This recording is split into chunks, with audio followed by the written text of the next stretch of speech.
మీద ఉంది ఇప్పుడు. ఓకే ప్రశాంత్ గారు, మీరు కూడా అదే చెప్తున్నారు. అమెరికా ఎవరితో కూడా ఆ శత్రుత్వాన్ని కోరుకోదు, అందరితో బాగానే ఉంటుంది, ఒక మంచితనం కోరుకుంటుంది. అటు ఇజ్రాయెల్కి ఇరాన్కి ఇద్దరికి కూడా సపోర్ట్ చేస్తుంది. అయితే భారత్ పాక్ విషయంలో యుద్ధం జరిగినప్పుడు ఏ విధంగా తెరదించిందో, ఇప్పుడు ఇరాన్ ఇజ్రాయెల్ మధ్య జరిగిన దానికి కూడా ట్రంపే కారణము, ఆయనే తెరదించారు అని అంటే మీరు ట్రంప్కి ఎటువంటి క్రెడిట్ ఇస్తారంటారు? ఇస్తారు అసలు? అంటే ఇక్కడ మీరు ఒకటి గమనించాలండి. ట్రంప్ గారు మాట్లాడితే అంతర్జాతీయ మీడియా ముందు ఆయన భారత్ పాకిస్తాన్ యుద్ధాన్ని నేనే ఆపాను. నిన్న నాటో సమావేశంలో కూడా కూడా ఆయన how I stop the India and Pakistan war అని అంటున్నారు. డెఫినెట్ గా సుప్రీం పవర్ ఉన్నప్పుడు కొంత ఇంటర్వెన్షన్ అనేది ఉంటది. బట్ మరి సావర్నిటీ, దాని పవర్ అనేది, మనం ఏమి ఇండియా ఏం తక్కువ కాదు. మనం డిసిషన్స్ తీసుకోలేని పరిస్థితుల్లో మన ఇండియా లేదు, మన ప్రభుత్వాలు లేవు, మన మోడీ గారు కానీ, మన ఫారెన్ అఫైర్స్ మినిస్టర్స్ కానీ అందరూ కూడా చాలా క్యాపబుల్ పర్సన్స్. సో మీరు అర్థం చేసుకోవాల్సింది ఏంటంటే, we can give the credit, but particular కొంత ఏరియా వరకు ఆయన ఇనిషియేట్ తీసుకున్నాడు, ఫోన్ చేశాడు, మాట్లాడే వరకే కానీ నేను చెప్తేనే ముగించారు, నేను చెప్తేనే అయింది అనేది మట్టికి అది ప్రజలందరికీ తెలిసిన నిజమే, మనం కొత్తగా చెప్పాల్సిన అవసరం లేదు.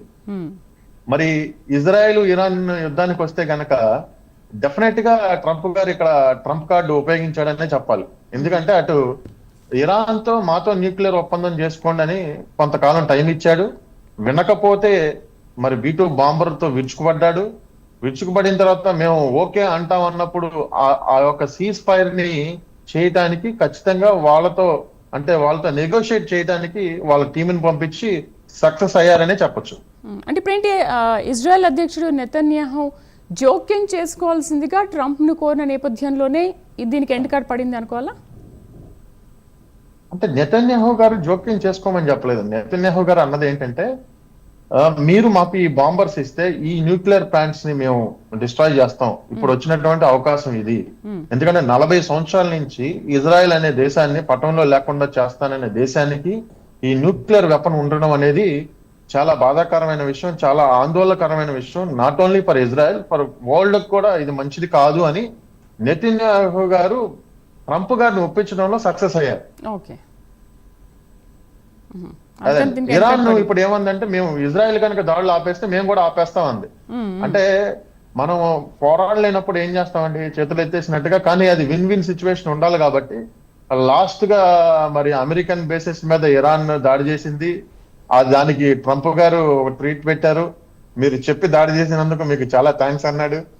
సో దాని తర్వాత మీ పరిణామాలన్నీ డెవలప్మెంట్ అంతా మీరు చూస్తున్నారు. So it's a political game. దాని గురించి మనం కొత్తగా అంటే ఎవరికి తెలియని వాళ్ళు అంటూ ఎవరు ఉండరు.